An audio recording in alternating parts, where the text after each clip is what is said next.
Most men are weak, and they don't even know it. They wake up, they go to work, they come home, they scroll, they sleep, and they call this a life.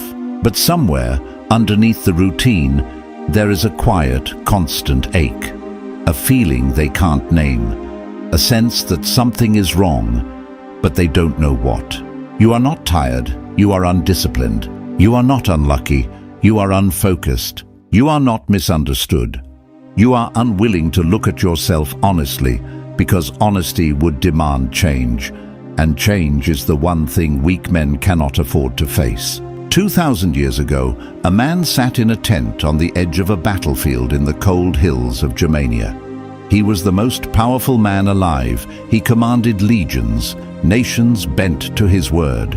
And yet, every night, by candlelight, he wrote to himself. Not commands, not decrees, confessions. His name was Marcus Aurelius. And in those private pages, he did something almost no man in power has ever done. He admitted his own weakness.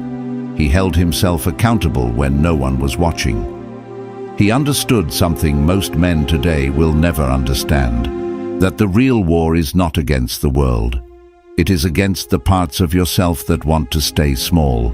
This is not a video about motivation. Motivation is a drug. It spikes and it fades, and it leaves you exactly where you started, except now you're also disappointed in yourself. This is a video about exposure. By the end of the next hour, you will see yourself in at least one of these 7 patterns. Maybe more than one, maybe all 7. And when you see it, you will not be able to unsee it. That is the point. Weakness is not about strength in your arms or fear in a fight. The old idea of weak and strong, the one built on muscle and bravado, is a lie sold to boys who never grew up. Real weakness is invisible. It lives in the small decisions. It lives in the way you respond when no one is forcing you to respond a certain way. It lives in the gap between what you know you should do and what you actually do. Epictetus, a man born into slavery who became one of the most powerful minds in human history, said something that should be carved into the wall of every man's mind.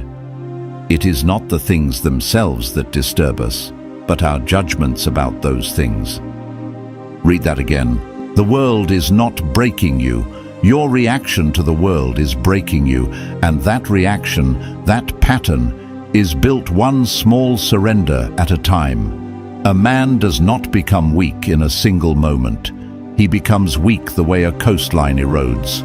Slowly, quietly, wave after wave after wave, until one day he looks in the mirror and does not recognize the shape of what's left.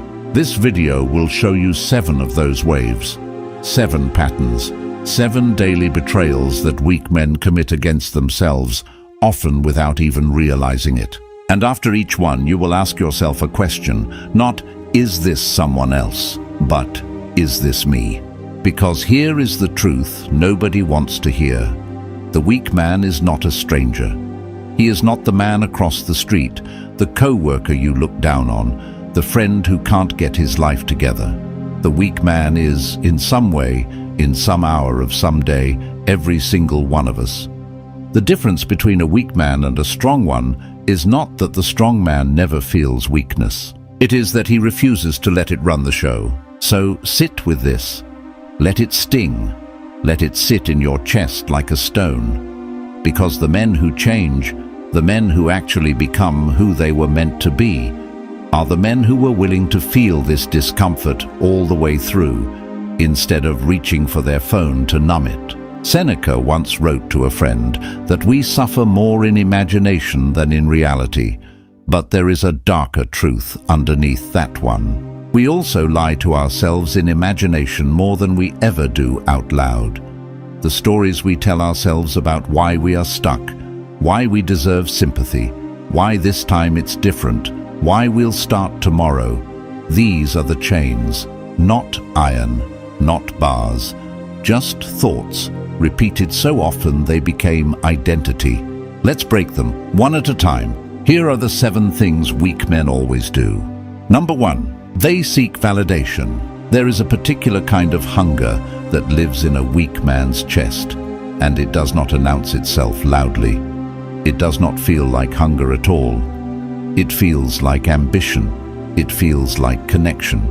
It feels like simply wanting to be liked, which seems harmless enough, until you realize how much of his life he has handed over to people who will never love him as much as he needs them to.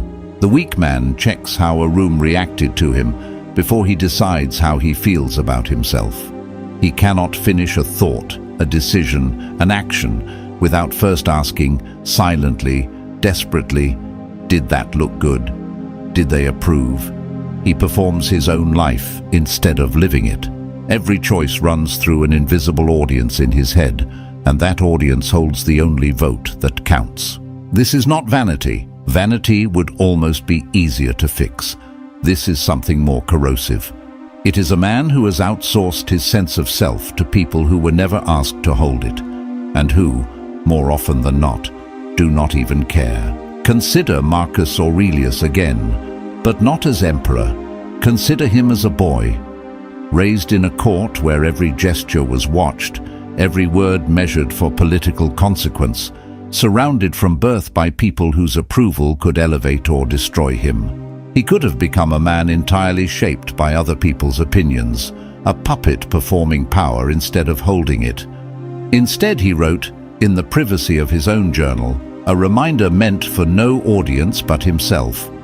Waste no more time arguing about what a good man should be. Be one. Notice what he did not write.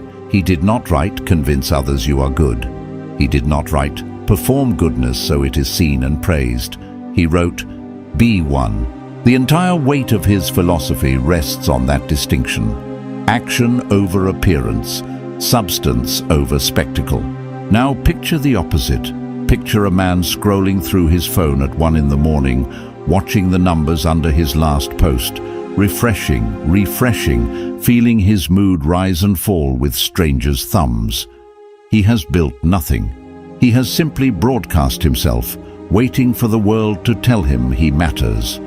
And when the world doesn't respond the way he hoped, something in him collapses, because his entire architecture of self-worth was built on a foundation that was never his to control. This is the psychological trap. The weak man believes that if enough people validate him, the ache inside will finally go quiet. But the ache is never about the people. It is about the relationship he has failed to build with himself.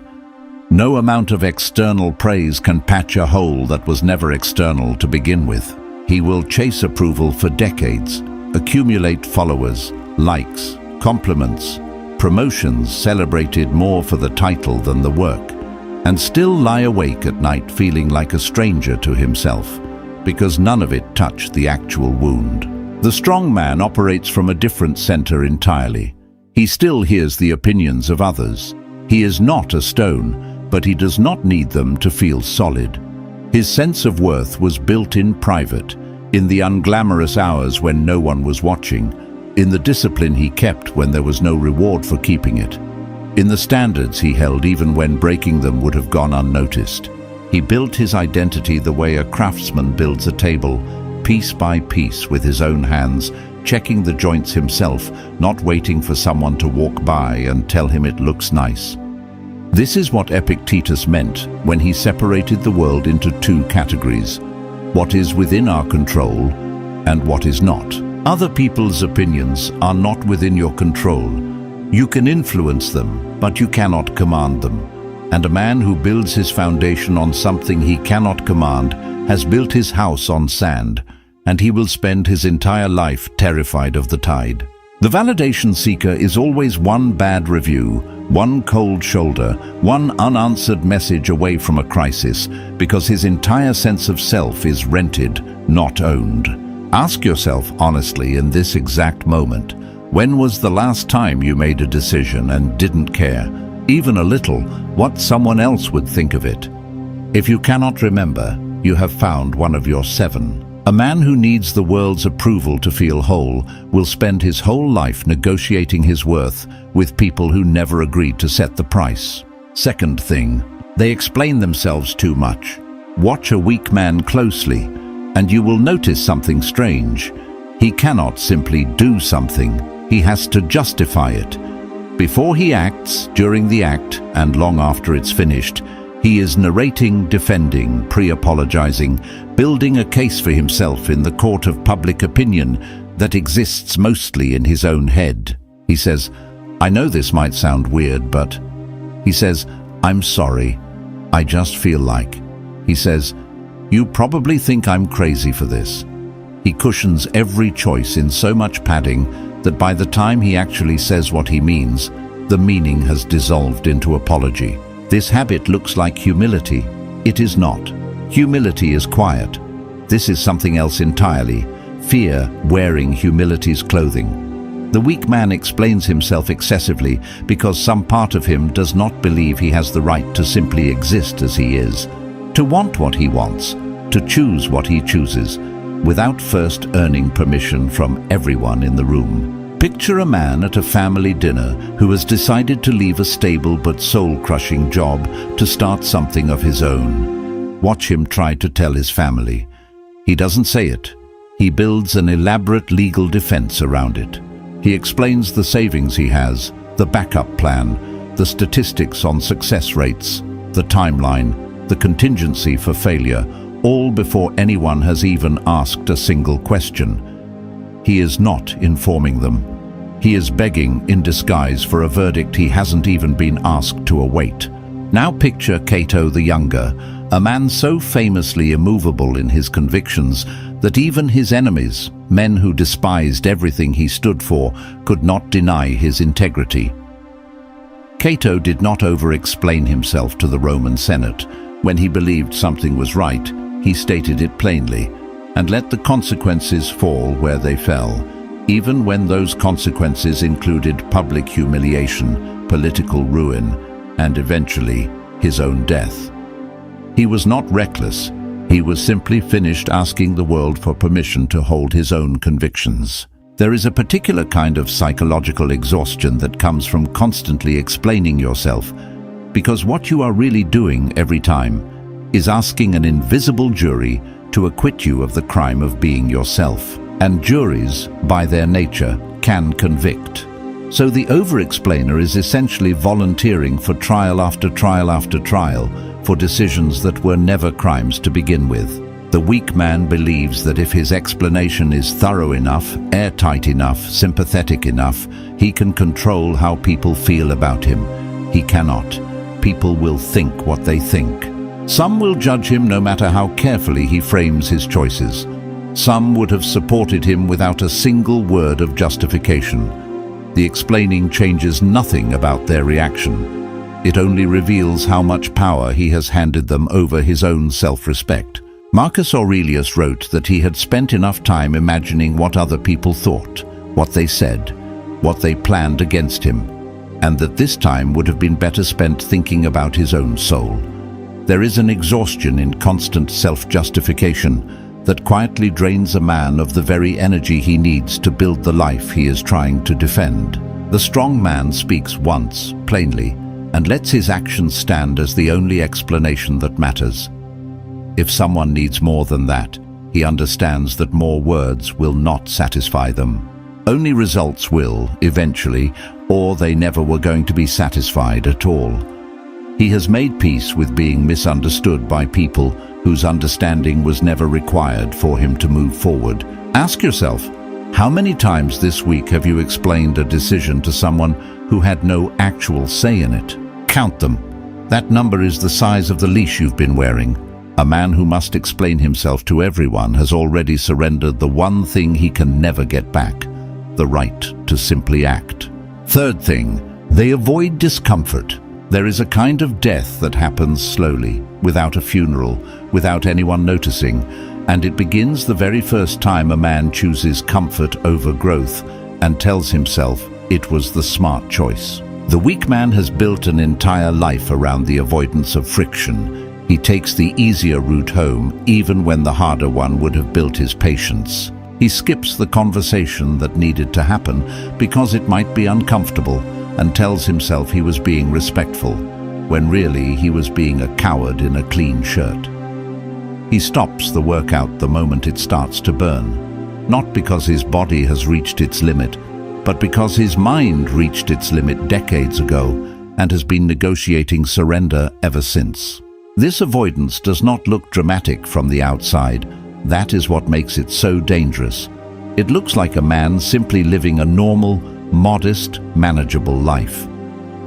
But underneath that modesty is a quiet agreement he made with himself long ago.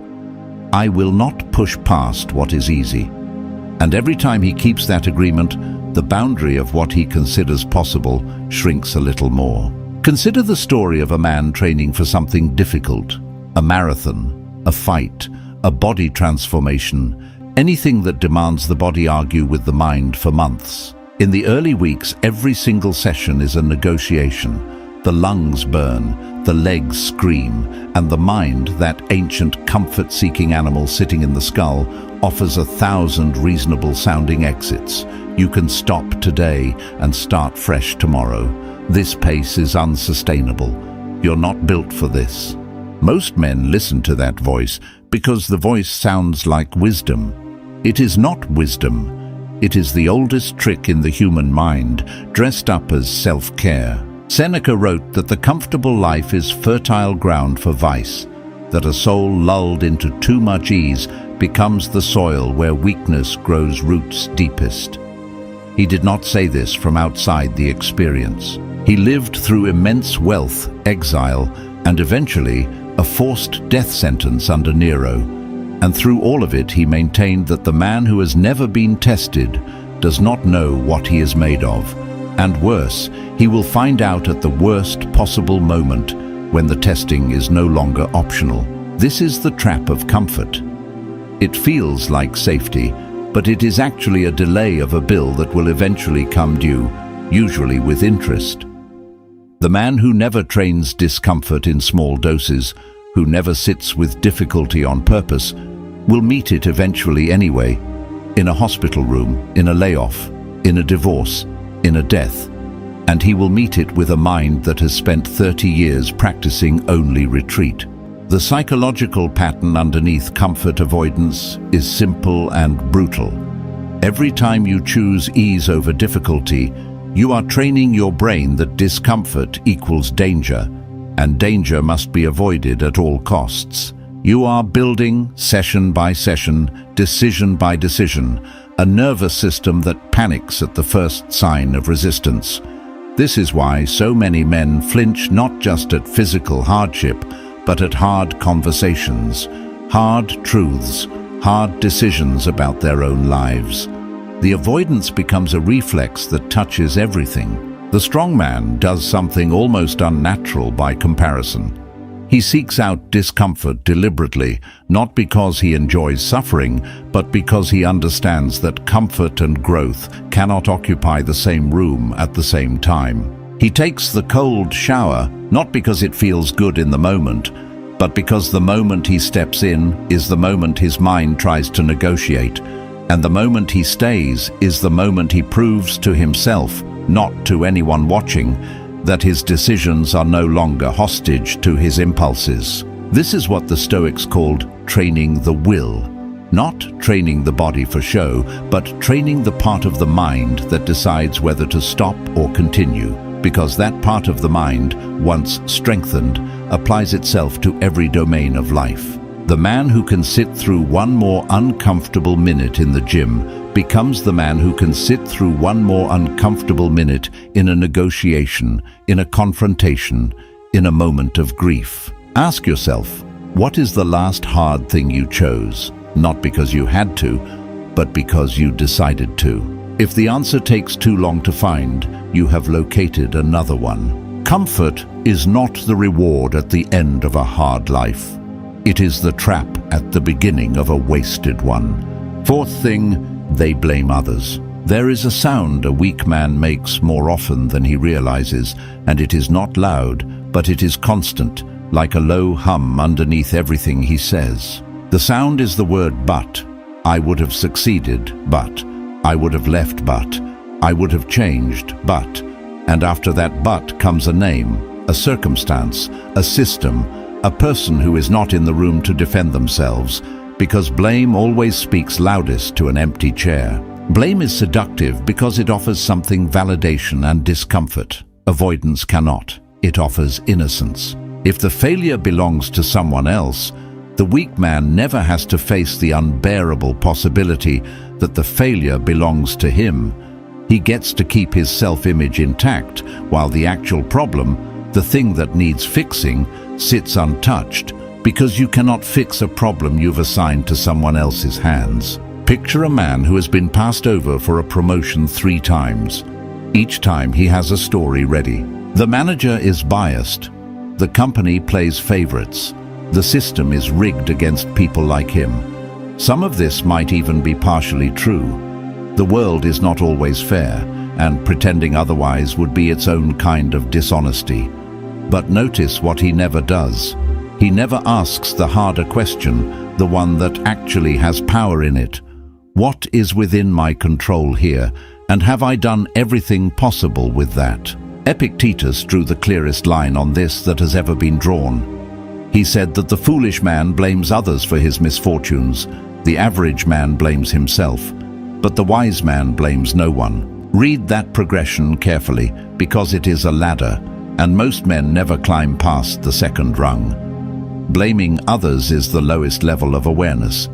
Blaming yourself excessively is one step up, but it is still trapped in blame, just redirected inward, and it still produces nothing but paralysis.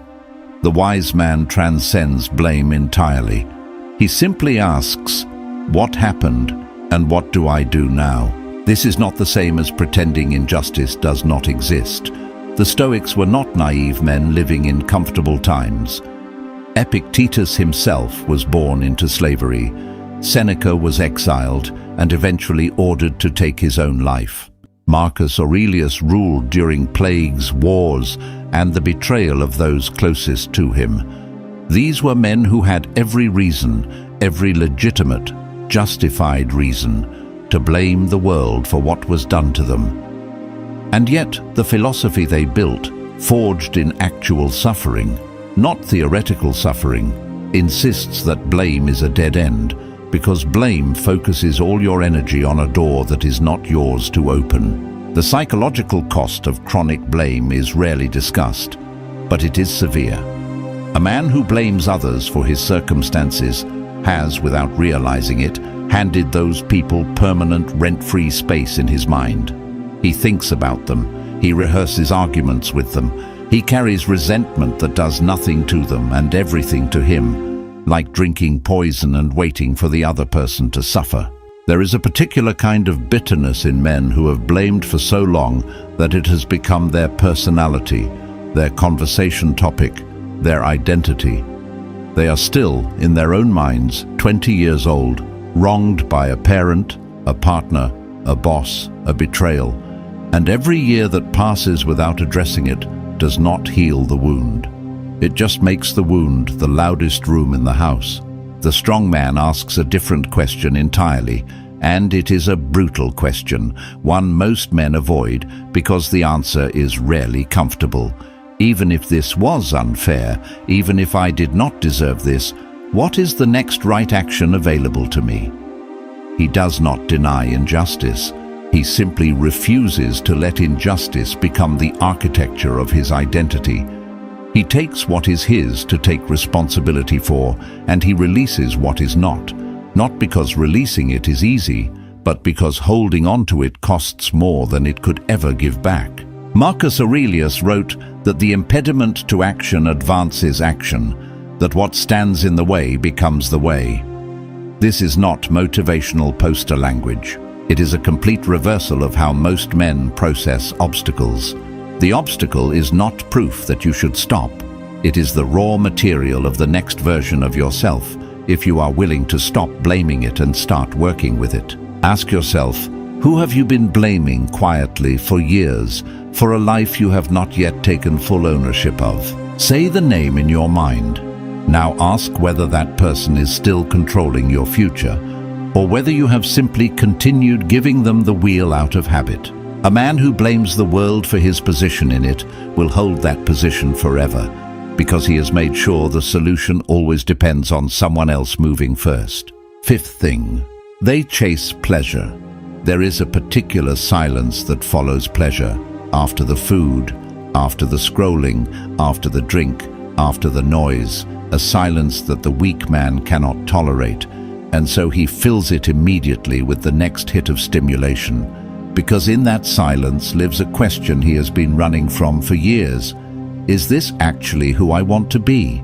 The chasing of pleasure is rarely about the pleasure itself. It is about anesthesia. A man who structures his evenings around food he doesn't need, content he doesn't remember the next day, substances that quiet his mind instead of sharpening it, is not pursuing joy. He is administering a sedative to a problem that sedation cannot solve.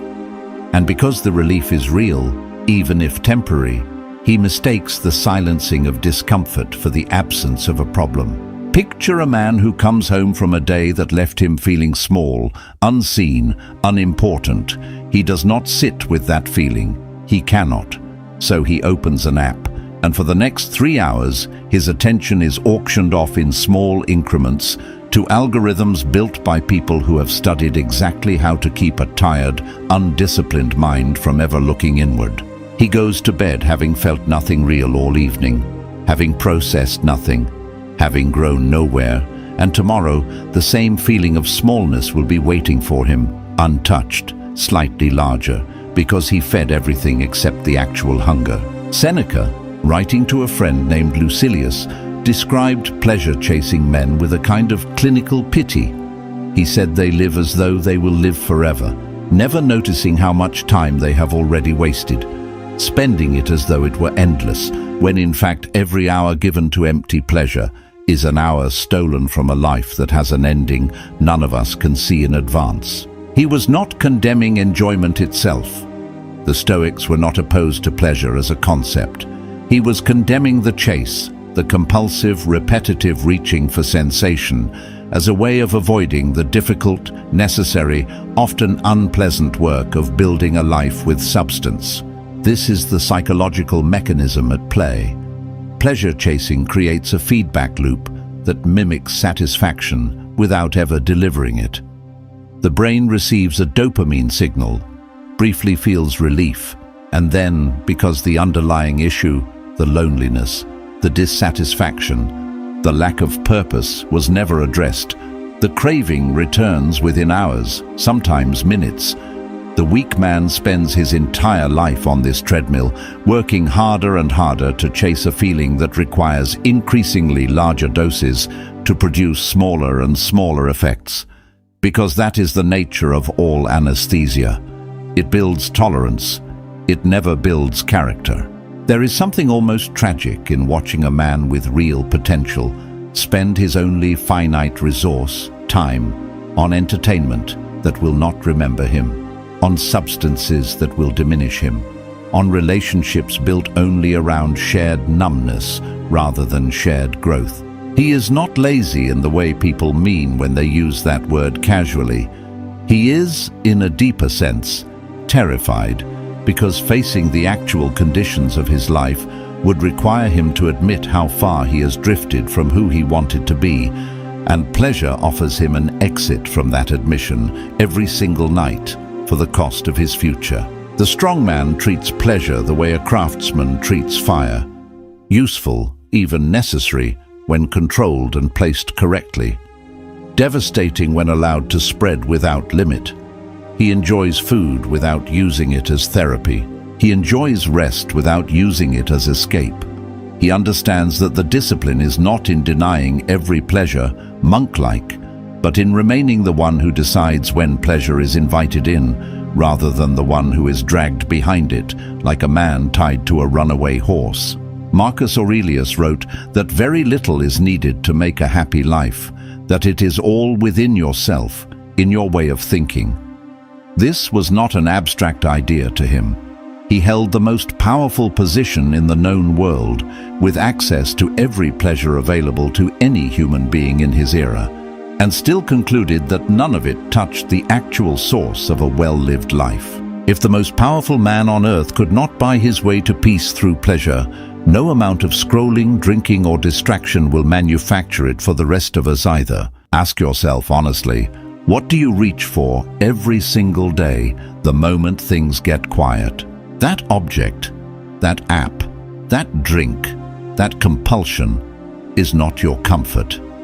It is your confession. It tells you more honestly than you'd ever admit out loud exactly what you're avoiding. A man who spends his life chasing pleasure will arrive at the end of it having felt everything and built nothing. Sixth thing, they talk more than they act.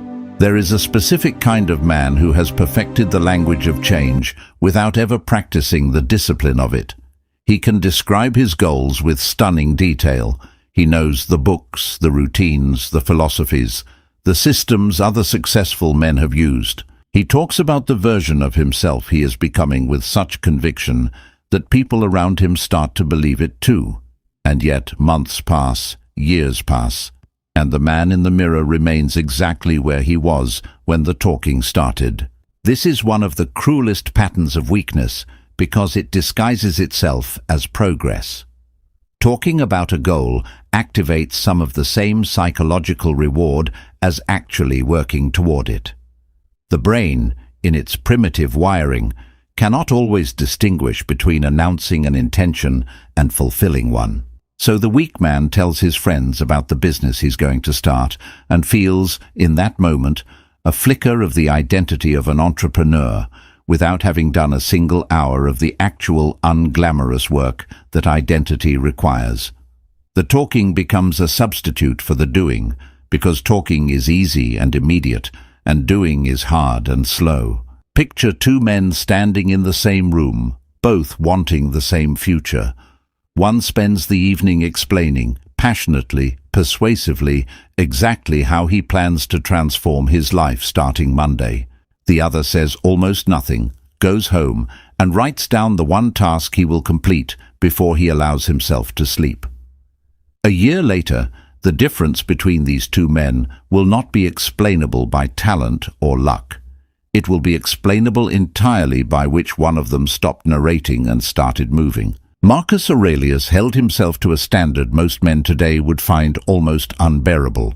He wrote, "Do not waste time discussing what makes a good man. Be one." He was Emperor of Rome.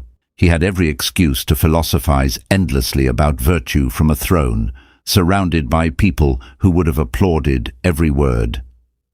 Instead, his private journal, the one document we have that shows what he actually believed when no one was listening, is filled almost entirely with reminders to himself about action.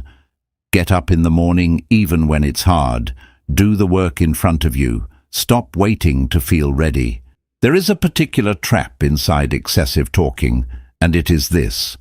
Every time a man describes his future plans to an audience, he receives a small social reward, a nod, a compliment, a moment of being seen as ambitious or driven. That reward, small as it is, can quietly satisfy enough of the craving for accomplishment that the actual accomplishment starts to feel less urgent. Psychologists have observed this exact phenomenon. People who announce their goals publicly are sometimes less likely to achieve them, because the announcement itself delivered some of the emotional payoff the achievement was supposed to provide. This explains why so many men can speak with total fluency about discipline, about stoicism, about self-mastery, while their actual lives remain undisciplined, reactive, and stalled. Knowledge of a path is not the same as walking it. A man can recite every principle Epictetus ever wrote and still flinch at the first uncomfortable phone call he needs to make. The philosophy was never meant to be recited. It was meant to be lived in the unglamorous, unwitnessed minutes that make up the actual architecture of a life. The strong man understands something the talker does not. That action, even small action, carries a kind of evidence that words never will. He does not need to announce the version of himself he is building, because he is too busy building him. When he does speak about his goals, it is sparse, specific, and almost always followed immediately by movement, because for him, speech is not a substitute for the work. It is, at most, a brief signal flare before he goes back underground to actually dig. Seneca wrote that we should choose as a guide someone whose life, not merely whose words, we admire, because words alone reveal nothing about the actual character behind them. Anyone can speak convincingly. Far fewer can act consistently. The gap between those two abilities is where most men's potential quietly goes to die. Ask yourself, in the last 30 days, how many times have you described a change you're going to make, versus how many times you actually made one? If the first number dwarfs the second, you have found one of the most common patterns of all. A man who talks about the mountain his whole life will die at its base, while the man who said nothing was already standing at the summit. Seventh thing, they fear judgment. Of all 7 patterns, this is the root from which most of the others grow. Underneath the validation-seeking, underneath the over-explaining, underneath even some of the pleasure-chasing, sits a single ancient fear, the fear of being seen, judged, and found lacking. It is in many ways the oldest fear a human being can carry, older than the fear of death itself, because being cast out of the group once meant death for thousands of years of human history, and the nervous system has not forgotten that lesson, even though the stakes have changed completely. The weak man organizes his entire life around the avoidance of this exposure. He does not start the business because if it fails, people will see. He does not ask the question in the meeting because if it sounds foolish, people will notice. He does not pursue the woman, the opportunity, the bold and uncertain path, because the possibility of public failure feels more unbearable than the certainty of private stagnation. He would rather fail quietly, in a way no one witnesses, than risk failing loudly, in a way everyone does. This fear is rarely named out loud, because naming it requires the very exposure it's trying to avoid. So instead, it disguises itself as practicality. He calls it being realistic. He calls it knowing his place. He calls it not wanting to make a fool of himself. But underneath every one of those phrases is the same trembling question. What will they think of me if this doesn't work? Consider the story, often told, of Diogenes, the philosopher who lived with almost nothing, who slept in a barrel, who walked through the busiest marketplace of Athens at midday carrying a lit lamp, telling anyone who asked that he was searching for an honest man. He was mocked constantly. Children threw things at him. Wealthy men sneered as they passed. And Diogenes did something almost incomprehensible to a man ruled by fear of judgment. He let the mockery land, absorbed nothing from it, and kept walking, because he had already decided that the opinions of people who had never once examined their own lives held no authority over how he chose to live his. This is the line that separates the man ruled by judgment from the man who has made peace with it. It is not that the strong man is never mocked, never criticized, never misunderstood. Diogenes was mocked his entire life. The difference is that mockery from people he did not respect simply failed to register as information worth acting on. He had already done the harder work of deciding internally what he believed a good life looked like, and once that decision was made with conviction, the noise of strangers lost its grip on him entirely. Marcus Aurelius wrote something extraordinary on this exact subject. He said to ask yourself at every moment, is this necessary? And notice how much of what you do and say is unnecessary and how much could be eliminated, including, especially, the constant tracking of what others think of you. He understood that the human mind has limited bandwidth, and every ounce spent monitoring other people's opinions is an ounce unavailable for the actual work of living well. The psychological cost of judgment fear compounds over decades in a way few men ever calculate honestly. Every opportunity declined because of what people might say becomes a smaller life. Every honest word swallowed because it might offend becomes a slightly more dishonest relationship. Every bold idea abandoned because it might fail publicly becomes a quiet vote for mediocrity, cast again and again, year after year, until the man looks back at 60 and realizes the only consistent author of his limitations was never the world. It was his own permission, withheld from himself, out of fear of an audience that, in most cases, was barely paying attention to begin with. This is perhaps the cruelest detail in the entire pattern. The people most men fear judgment from are not actually watching as closely as the fear suggests. Most people are consumed by their own anxieties, their own performances, their own fear of judgment. The audience the weak man is so terrified of disappointing is, in most cases, an audience of other frightened people, equally consumed with worrying about what he thinks of them. The entire structure, examined closely, is built on mutual, unspoken fear, an agreement no one actually signed, enforced by everyone, benefiting no one. The strong man does not become indifferent to all feedback. That would be its own kind of foolishness, a different flavor of weakness, wearing confidence as a mask. He listens carefully to people whose judgment he respects, whose lives demonstrate wisdom he wants more of.